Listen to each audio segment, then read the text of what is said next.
Hello, this is UCL Uncovering Politics, and this week we're looking at education policy.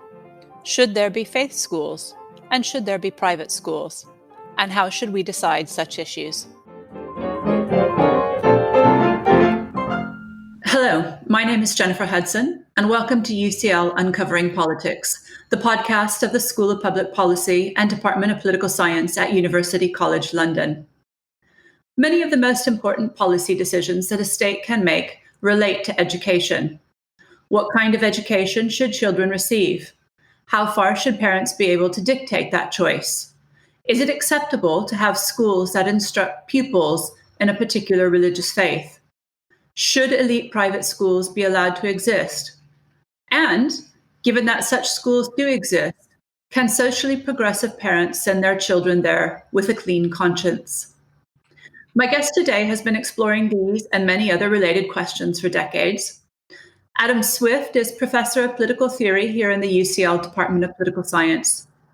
He's a prolific scholar with books that include Educational Goods, Values, Evidence, and Decision-Making, written with Harry Brighouse, Helen Ladd, and Susanna Lobb. Family Values, The Ethic of Parent-Child Relationships, also with Harry Brighouse. And How Not to Be a Hypocrite, School Choice for the Morally Perplexed Parent. As a parent who's looking at secondary schools for her daughter, I think I might have a question for you here, Adam. Adam's work on education starts with the basic principles of political theory, and from these principles, he draws out key implications for policymakers and parents. Adam, welcome to UCL Uncovering Politics. Before we get to these basic principles, could you just give us a little bit of background? What sparked your interest and research in this area in the first place? Yeah, well, I like to think that it all started when I was 7 years old and my family moved from one bit of London to another bit of London. So we'd lived in Highbury, which then was a working class neighbourhood. And I went to a primary school on the same road as Arsenal Football Stadium. And when I was 7 in 1968, we moved to Hampstead, which, as some of your listeners will know, is a much more affluent and more privileged part of London. And I remember just noticing the difference in my primary school. So, for example, at my primary school in Highbury, I was, I think, the only kid who could read in my year. And I remember going up to the higher classes to help teach children to read. And when I went to the school in Hampstead, everybody could read. Pretty much everybody could read. And it was just so kind of apparent that these children had very different upbringings. And that was kind of the beginning, and then it was a very live issue in the 70s, kind of what should happen to secondary schools. The Labour Party was talking about abolishing elite private schools, and it was just something I was always been interested in. And then I went to university and kind of got interested in social justice theory generally, did a master's in sociology, where I got kind of pursued my interest in understanding social mobility. And then it kind of all came together really from that kind of mixture of personal experience and then academic research, I guess. It's really fascinating, I think, for listeners to hear that kind of personal experience that informs the research and that really motivates people well into their academic careers. Let's start with some of the research. Your work is based on the idea that answers to the sorts of questions that I listed in the start of this podcast should be rooted in a set of principles. Can you briefly describe for our audience what those principles are? So I guess the way I think about education in general is that it has two kind of key aspects. It plays a massive role in our society. It both forms us as the people we become. So we can think of education as the process by which children, from the moment they're born, kind of there are these formative influences on them, which we call education, some of which happens in schools, but not all of which happens in schools. But that's kind of like really, there's a whole set of principles to do with who should be forming them, who gets to decide what kind of formation children should have, what's the proper role of the state, what's the proper role of the family, what are children's interests that should be protected. So that's one kind of area. And then the other area, which is where I really first got into it, is actually to do with distributive questions, really questions of social justice and distributive justice. it looks like the distribution of opportunities to do well are very unequally distributed as between children born into different families. It looks like it's pretty clear that the school system kind of plays a role in reproducing those things. So the kind of principles are involved on both the formative side and the distributive side. That's the kind of overall picture. I don't want to go on for too long, but the basic idea, the way I think about it, is we need to think about what properties or capacities in people do we want an education system to produce, and these me and my colleagues call educational goods. What are the good things that we want education to produce? And we often think about the most obvious one that governments seem interested in is people's capacity for economic productivity. So it looks like a lot of education policy, we know about this, life in universities is geared towards training, developing human capital, with an emphasis on kind of what are the needs of the economy. But really, we don't want education only to be about that. Hardly any of us would kind of buy into such a limited view. We want education to do other things. For example, we want it to promote people's autonomy. We want people to be equipped with the skills they need to kind of make their own lives in the way that they choose as best, subject to the kind of obvious limits. And then there's also kind of civic and moral capacities that we want people to have. We want to, and this is very salient at the moment in the university world, this decolonizing the curriculum. I was at a seminar this morning on that. That's partly about inculcating certain kinds of attitudes and contact between people from different kinds of backgrounds. So these are all part of the mix in education. So these are the goods we want education to produce. But then, as I've said, we also have to care about how those goods are distributed. So there's a kind of set of distributive principles. Some people think equality is the relevant distribution that we should be looking for. Some people think, no, it's not really about equality. It's much more about making sure everybody has enough, a kind of adequacy standard of education. And some people think that really the best way to think about distributive questions is by focusing on the interests of the least advantaged.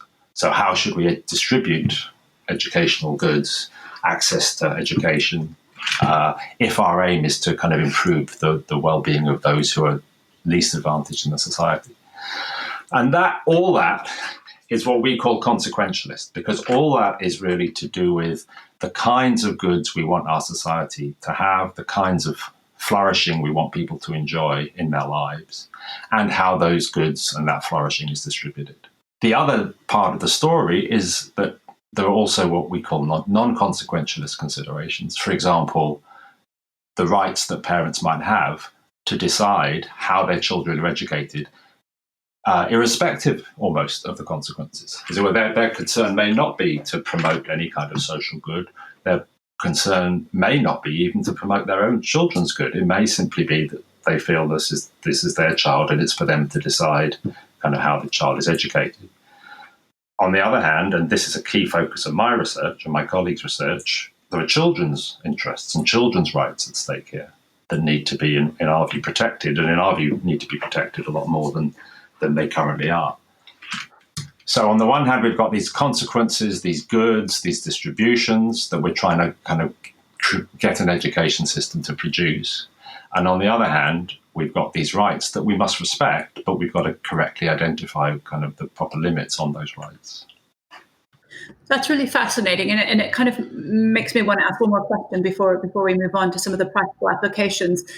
As a scholar and thinking about these different criteria, is there a kind of a weight? Is there a priority? How do you privilege the different types of considerations or principles that you're weighing to know which is more important? Is it more important that parents have their preferences accounted for, or that we protect children's rights, or that whatever distributive goals that we have for education, that is kind of prime in this bigger model or equation of figuring out what is the right policy? Right. Yeah, that's a great question. That's kind of the $64,000 question for people who do the kind of stuff I do. A kind of mentor of mine, a philosopher called Jerry Cohen, once wrote something like, we're really good at knowing what kind of ingredients should go in the cake, but how exactly they should be combined, how they should be weighed to kind of get the cake exactly right, that's another question. What we try and do in our work, which I hope we'll talk about later, but especially about religious schools, is we try and offer a kind of a reasoned account of the best balance in our judgment between these different considerations. But that's all we can do, is kind of notice all these different kind of normative considerations that are in effect being weighed against each other. I think rights have a special status. So typically rights don't just go in the mix in the same way as these other kinds of concern. If children have a right to, for example, develop their own autonomy, then that's a pretty hard constraint. What that means is that you can't, just to get a better distribution of something else, you can't infringe or violate the right that the child has. So rights kind of have this special status, but even so, there then can be kind of conflicts between alleged children's rights, alleged parents' rights, and so on. That's really fascinating, Adam, and you, I think, set out the broad framework really well. Let's try and see how this works out in practice by looking at applications to two concrete examples which have featured in your research. The first is about private schooling. And the question I want to start off here is, what are the arguments that we need to consider in weighing up having private elite schools versus kind of public comprehensive schools? And what's your analysis? Where do you come down on the role of private schooling in modern democracies? Right. Well, I mean, my view, I think this hasn't really changed since I was 7, I guess, is that there's something pretty obviously unfair about allowing children's prospects in life to depend on the wealth of their parents, and also perhaps just on the choices of their parents too. And so I believe in a kind of principle of fair equality of opportunity or something like that. And I don't hold that absolutely. I think that there are reasons why we shouldn't pursue fair equality of opportunity kind of all the way. Reasons to do with respect for the family and the institution of the family and the particular values that familial relationships kind of can realize, for example. But I guess I don't see any good arguments for allowing elite private schools that would be sufficient to make us say, okay, we know they create all this unfairness, but still we've got to have them. And that really boils down to the thing I was saying before about kind of a correct analysis of parents' rights. So the main theme of my work on education, both with respect to elite private schools and with respect to religious schools, the main thrust of it has been to suggest that we are over deferential to parents. So we mistakenly, in my view, believe that parents have rights to direct their children's lives and to do things for their children that, in fact, we don't have to allow them to do. So we allow parents, there's a kind of phrase, we allow parents to do things both for and to their children. That we do that because I think we mistakenly believe that this is part of the right that parents have. And quite a lot of my more recent work has been trying to delineate the exact proper space for parents' rights. And one implication of that, or in fact it came the other way around, an early view was that parents don't have a right to send their child to a private school. And so that's my view. My view is that we shouldn't have them and it's quite easy to see all the downsides, I think. And I think the best argument by far is, well, even though there's all these downsides, you just can't interfere with parents' right to send their kids, spend their money on them if they want. And I think the answer to that is, well, actually, that's not right. We can, and we would be justified in doing that. Let me ask you about, because I imagine that argument would have gotten a lot of pushback from not least from parents, but I mean, it goes against this kind of, I think, deeply held value that parents have their children's best interests at heart, and that is the kind of primary locus of where decision making should take place. But when you talk about a parent's right to send their child to school, can you talk, give our audience a little bit of balance and relativities in terms of how you see that vis-a-vis a child's right to have, an educational experience that gives them equal opportunity or opportunity of chance? And is there a right of the state to enforce or to have better distributive kind of outcomes here? So where do those rights fit in your mind? Yeah, good. Yeah, so that's kind of exactly how these debates go. So I think it is the proper role of the state to create something of a level playing field between children born to different families. One way of thinking about that, so some of our audience will have heard of John Rawls and his kind of theory of the justice as chosen behind a veil of ignorance, where people don't know who they're going to be in the society. And Rawls thinks that if you don't know who you're going to be in the society, you don't know if you're going to be born rich or poor into a wealthy family or whatever, then one of the principles you would want to regulate society is what he calls a principle of fair equality opportunity, which says your prospects in life shouldn't be influenced by the class or social background of your family. And he knows that in practice it will anyway, but we should at least, whilst respecting the family, we should do as much as we can to kind of level the playing field. And this is a principle of justice. It's the state's job to uphold justice on this kind of vision. They must do that whilst respecting parents' rights. So if parents had the right to spend their money on education in the same way as they have the right to spend their money on cars or eating out or whatever, then that would be something we should respect.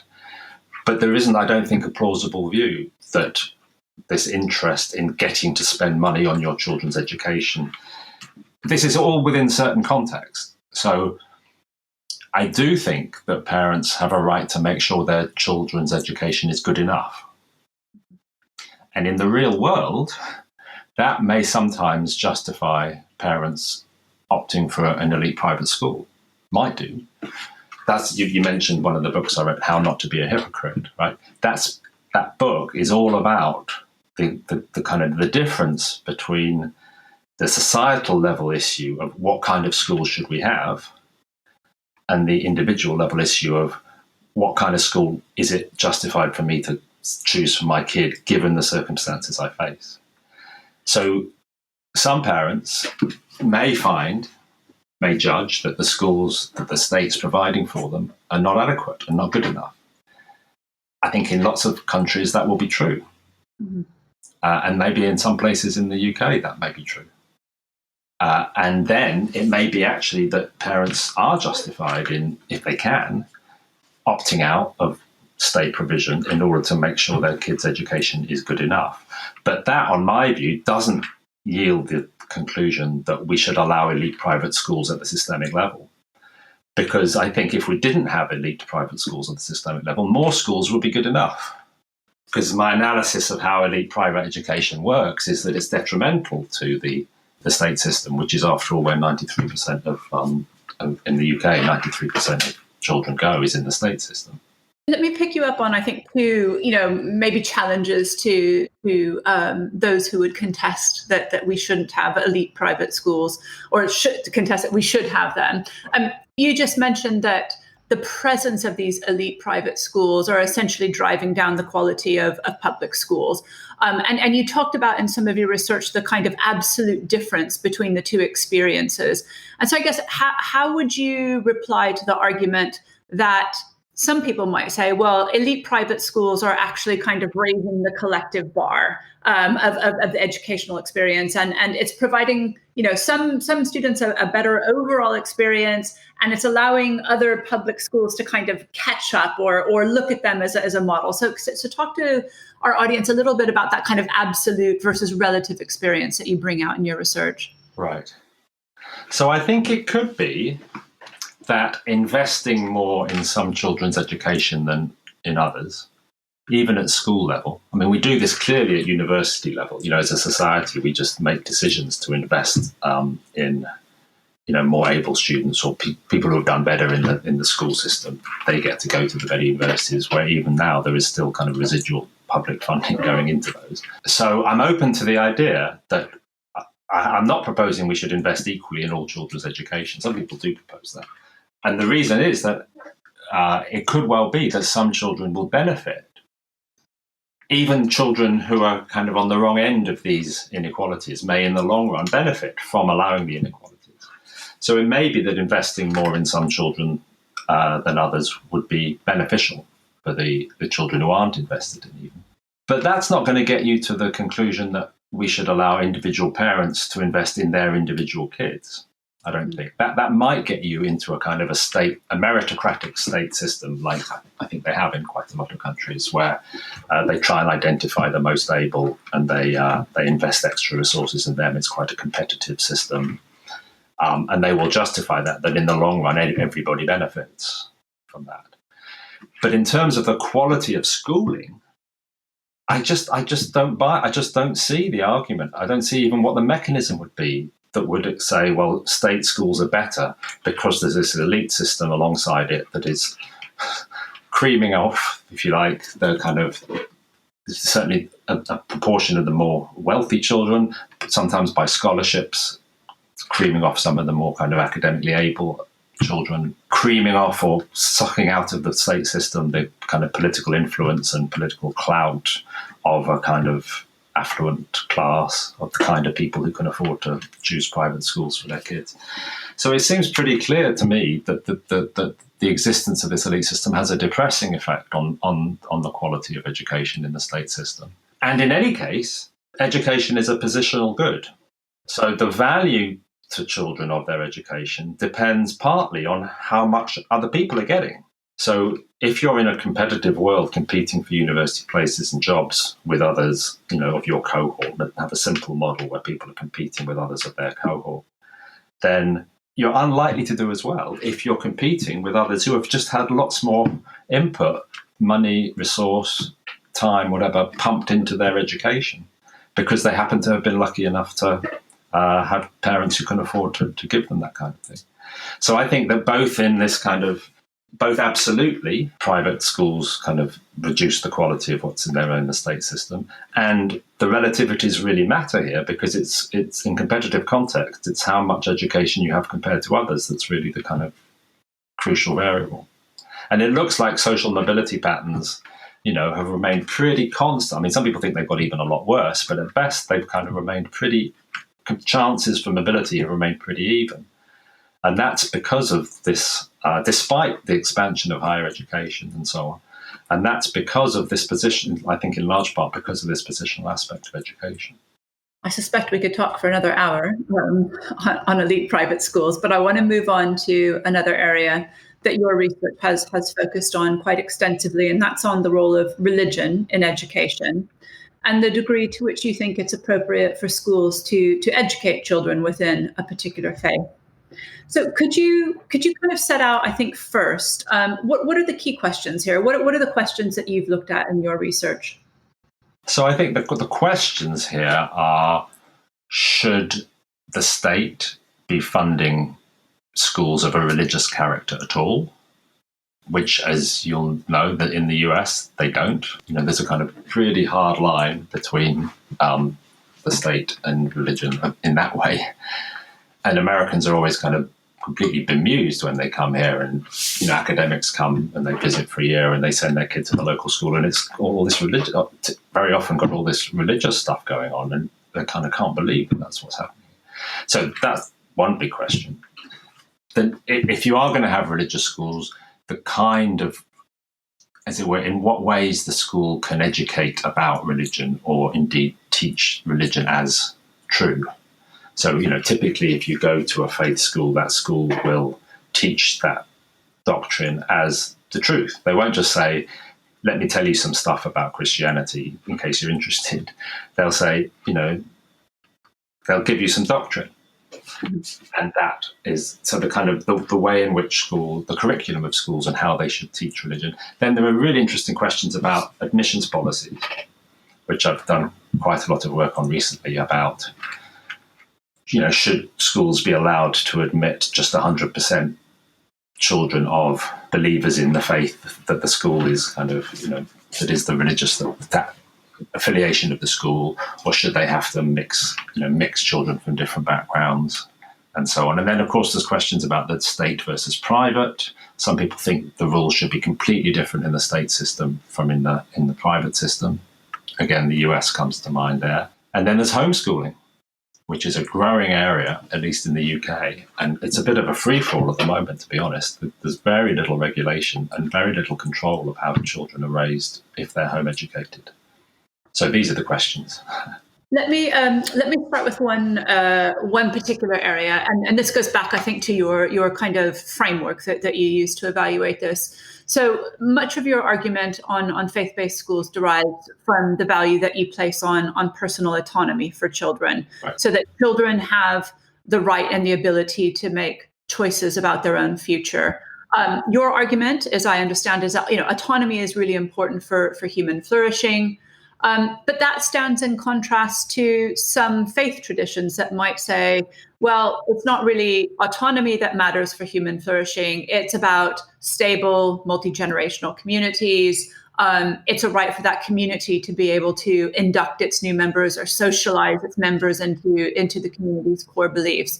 So could you talk to our audience about that kind of balance between the rights and the culture and the tradition of the community versus the autonomy of the child, which features very, very prominently in your framework? Sure. I will. I'm just going to kind of put in the bit that we missed out, right, which is that the proposals from me and my colleagues would not allow children to be taught what we call directively a religious education. So at the moment, you can send your child to a school that will teach that religion as true.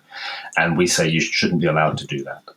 And a lot of the reason is exactly what you're asking me about. It's about this child's interest in personal autonomy, because we think that there's just too much of a threat to children's autonomy if the culture of the home is strongly religiously infused, and then the children also go to a school that reinforces, so you have great continuity between home and school.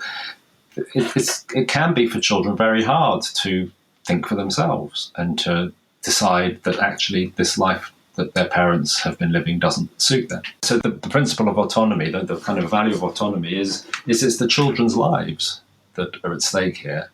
And if they choose when they're adult to live the same kind of life that their parents maybe chose, maybe the parents didn't do so much choosing because their parents had raised them in the religion and so on. But yeah, it's a pretty fundamental liberal thought that people's lives are their own to live. And that and we would say, just because you're some person's parent doesn't mean that you get to kind of control the agenda, limit their horizons, indeed, maybe, as often happens, decide that they will be a member of a certain religion, that they will have an education that raises them to be a member of that religion. This is just kind of inappropriate, because it's the child's life to live. And then philosophically, we can think of that two ways. One is, if you want people's lives to go well, then on the whole, it's a good idea for them to choose for themselves how they live their lives. Kind of classic examples here would be maybe gay people who find themselves in a home culture and a religious community that just doesn't have a space for them to live the kind of life they want to live. Many, many women have reported the same. They want to live lives that their religious community doesn't have a place for them, really.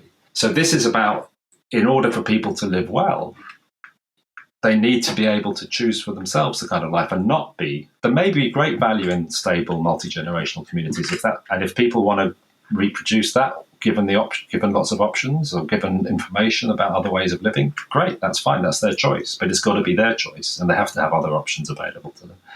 And then the other argument isn't so much about if you want people's lives to go well, make sure they choose autonomously. The other argument just says, look, even if their lives aren't going to go better, it's their life. It's their life. You have to respect their moral standing as somebody living their own life, and you have to equip them with the resources, skills, knowledge that they need to make their own choice among the many, many ways that human beings have chosen to live. Let me see if I can get you to draw out something that might sound like a contradiction in your argument. So you argue that there should not be religious instruction in state-supported schools, but you talk about it being okay for schools to have a particular religious ethos. So can you clarify what a religious ethos is and how that sits alongside, not teaching or having, religious instruction? I think that's a really important distinction. Yeah. Let's take an example. Let's make it a Jewish school. So a school could have a Jewish ethos, and that would affect kind of what the kids got to eat at lunchtime. It could affect what the children wore within some limits. But school dress code, as they say, could be informed by the religion. The school could put particular emphasis on teaching about the Jewish tradition. That's different from teaching Judaism as true. It's just saying, look, this is a Jewish school. Jews believe this kind of thing. Let me tell you some stuff about that. So that the school would have a kind of a certain character, I'm just going to use the word ethos again, that was informed by a particular religious tradition, but wasn't directly teaching that stuff as true. And on our proposals, it and all other schools would be required to teach about lots of other religions too, and lots of things that aren't religions as well. So one of our proposals is for what we call a civic, religious, ethical, and moral curriculum. At the moment, in the UK system, religion has very kind of distinctive and special standing for historical reasons, because of the history of the way the education system emerged out of the church. And we want to kind of dethrone religion. Religious lives are some ways of living, but there's lots of ethically minded people who are thinking hard about how to live their lives and how they should treat others, but not doing it out of a religious tradition. So we want to kind of introduce this kind of civic, ethical, and moral religion education alongside religious. So all these schools would be teaching that what we call CREAM syllabus. That's the acronym: civic, religious, education, ethical, and moral. Now, why do we allow the ethos at all? Doesn't that look like a contradiction? Well, to be honest, the main reason we think state schools should be able to have an ethos is because, as things stand, parents have the option of taking their kids out of the state system and either educating them privately or at home. And when you devise policy, you've got to kind of take feasibility constraints seriously. What you don't want to do is have a kind of you don't want to have a school system where religiously minded parents are just not going to send their kids there at all. So the idea, in a way, you can think of it as a kind of compromise, really. But the idea is, well, let's have religious ethos schools, which might be sufficiently religious to kind of keep religious families in the state system. Make them there have this general education in religious, ethical, moral curriculum, and that's really the idea. It's a kind of keeping in the state system parents who might otherwise opt out. Whether philosophically they should be allowed to opt out, we don't address that. In other work, I suggest that they shouldn't.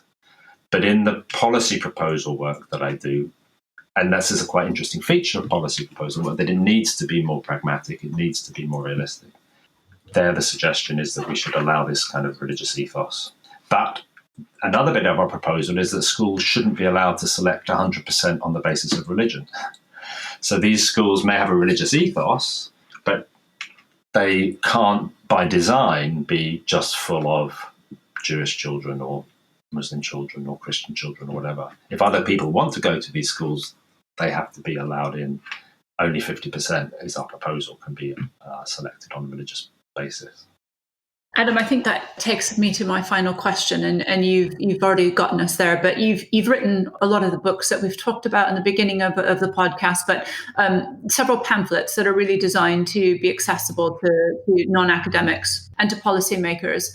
And I wanted to ask you about your influence. Do you feel like the work has had an influence on policy debates or policy making in these matters? No, not really, honestly. I think it's had some influence it's kind of helped Guardian readers kind of see why they believe what they believe and understand the kind of the philosophical structure of their views, which is not a negligible kind of thing to do. And I know that kind of civil servants, as it were, people, so in the policy domain, they think about work in the kinds of ways, and they find the kinds of work that I do useful. But, they're subject to their political masters, typically. And there I would say there's no real sign of anybody kind of saying, oh, yeah, Adam Swift and his colleagues were right. We should abolish elite private schools. One's kicking against the current in this because if you ask me why, I would say because I think pro-parental ideology is deeply entrenched in our society. I think we just think that parents should get to control their children's lives and so is kind of, using your resources to benefit you and yours as much as you possibly can. That view is also widely shared, and put the two together, and you get all the things that I'm arguing against on the whole.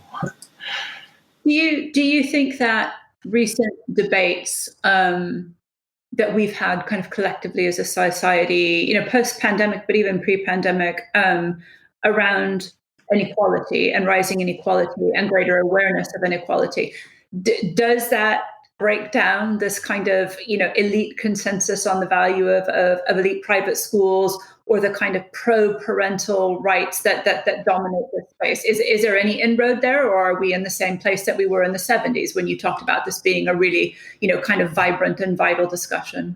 I hope so. I just wrote something. There's a collection coming out. I think it's called Pandemic Philosophy. It's kind of a bunch of political philosophers, moral philosophers writing about the pandemic. And I wrote something called Pandemic as Political Theory.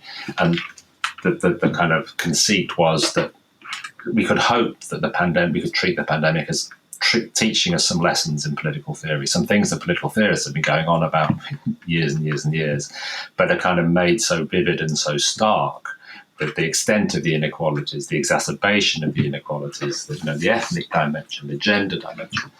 So it's like inequality and injustice are being kind of thrust in our face more and more and more.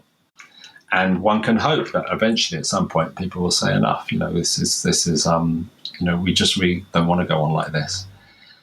But I look out, I read my newspapers, I read my opinion polls. I see what kinds of policy are being proposed. I see what for example, the government's recent kind of this very small amount of money they're willing to spend on catch up education for children who've been kind of disadvantaged by the pandemic. These are children who are already disadvantaged. These are extra disadvantaged by the pandemic. And it just doesn't seem to be a priority. So I'm not optimistic. I work in ideal political theory. I work in kind of quite an idealistic way. But that doesn't make me an optimist about kind of what's going to happen out there. We have to stop there, Adam. We'll make sure that our viewers have access to all the scholarship that you've produced in this area and the pamphlets, but also the recent work you've just cited. Thank you very much, Professor Adam Swift. Next week, we'll be asking, should public officials be chosen by politicians, or should they be appointed solely on merit? We'll explore that question with our colleague, Professor Christian Schuster, whose research spans a number of countries around the world on this important question. Remember to make sure that you don't miss out on future episodes of UCL Uncovering Politics. All you need to do is subscribe, and you can do that on Apple, Spotify, or whatever podcast provider you use. I'm Jennifer Hudson. Our producer is Abby Turner. Our theme music is written and performed by John Mann. This has been UCL Uncovering Politics. Thank you very much for listening.